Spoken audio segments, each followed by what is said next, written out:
Right, మరొక breaking చూస్తున్నాం. AP సచివాలయం రెండో బ్లాక్ లో అగ్ని ప్రమాదం చోటు చేసుకుంది. బ్యాక్టీరియాలు ఉంచే ప్రాంతంలో అగ్ని ప్రమాదం జరిగినట్లుగా ప్రాథమిక అంచనాలో ఉన్నారు పోలీసులు. మంటలను గుర్తించిన ఎస్పీఎఫ్ వెంటనే ఫైర్ సిబ్బందికి సమాచారం ఇచ్చారు. హుటాహుటిన అక్కడికి చేరుకున్న ఫైర్ సిబ్బంది మంటలను ఆర్పేశారు. అయితే ఇది అగ్ని ప్రమాదమేనా, మరేదైనా కుట్ర కోణం ఉందా అనే కోణంలో పోలీసులు విచారిస్తున్నారు.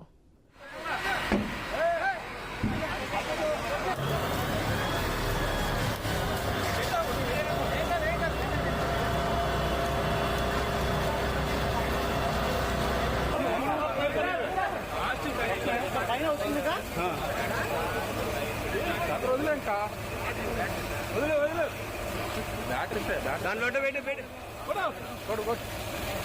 ఫోన్ లేదా ఫోను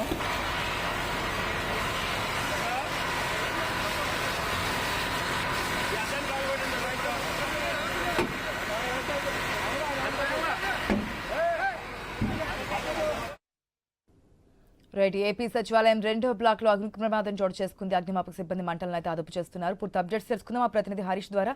హరీష్, అసలు ప్రమాదం ఏ విధంగా జరిగింది? నిజంగానే ఇది అగ్ని ప్రమాదమేనా, లేదంటే అనుమానాలు వస్తున్నట్టుగా ఏదైనా కుట్రకోణం దాగుందనుకోవచ్చా?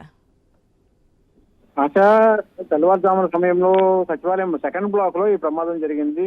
బ్యాటరీస్ అయితే బ్యాకప్ కోసం బ్యాటరీస్ అయితే పెట్టుకుంటారో ఆ బ్యాకప్ లో ఉన్నటువంటి బ్యాటరీస్ నుంచి ప్రాథమికంగా మంటలు వచ్చాయి. ఆ తర్వాత అక్కడ ఉన్నదంతా కూడా ప్లాస్టర్ ఆఫ్ ప్యారిస్ తో సీలింగ్ అంతా చేశారు కాబట్టి అది కొంచెం ఎండల తీవ్రతకి కూడా ఎక్కువగా ఉన్నటువంటి నేపథ్యంలో, వాతావరణం కూడా వేడెక్కి ఉన్నటువంటి నేపథ్యంలో అదంతా కూడా కొంచెం హీట్ టెంపరేచర్ లెవెల్ ఎక్కువ ఉంది. అదే సమయంలో అందుకు అగ్ని కూడా తోడైనటువంటి నేపథ్యంలో ఒకసారిగా మంటలంతా కూడా పెద్ద ఎత్తున వ్యాపించాయి. వెంటనే స్పందించినటువంటి ఫైర్ సిబ్బంది పూర్తిగా మంటలను అదుపు చేశారు. ఈ విషయం తెలిసినటువంటి వెంటనే అధికార యంత్రాంగం కూడా వెంటనే అప్రమత్తమయ్యారు.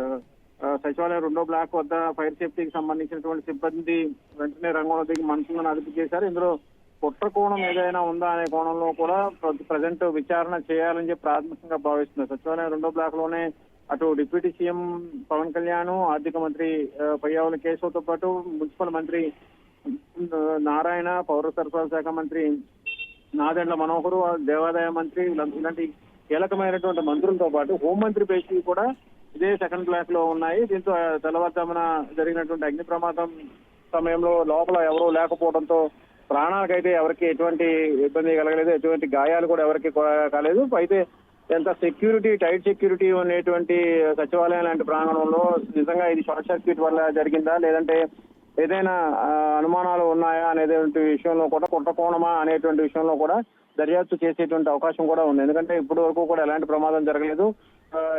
జరిగినటువంటి ప్రమాదానికి సంబంధించినటువంటి అంశంలో కూడా కొంతవరకు కూడా తీవ్రత ఎక్కువగా రావడం, మంటలు ఎక్కువగా రావడం, వెంటనే ఫైర్ సిబ్బంది అప్రమత్తం అవడంతో పక్కన ఎటువంటి మంటలు వ్యాపించేటువంటి అవకాశం లేకుండా పోయింది. వాతావరణం కూడా కొంతవరకు వేడిగా ఉండటం, నిన్నటి వరకు కూడా వేడిగా ఉంది. అయితే రాత్రి నుంచి ఒకసారిగా వాతావరణం మారింది. నిన్న సాయంత్రం నుంచి, నిన్న మధ్యాహ్నం నుంచి కూడా వాతావరణంలో మార్పులు వచ్చినాయి. అయినప్పటికీ కూడా ఇదే సమయంలో ఇలాంటి బ్యాటరీలో వచ్చినటువంటి మంటగా భావిస్తున్నారు. అయితే ఇందులో మరొక కోణం ఏదైనా ఉన్నదా అనే విషయంలో కూడా పోలీస్ యంత్రాంగం, ఫైర్ సేఫ్టీకి సంబంధించినటువంటి యంత్రాంగం కూడా దర్యాప్తు చేస్తున్నారు. ఆశ.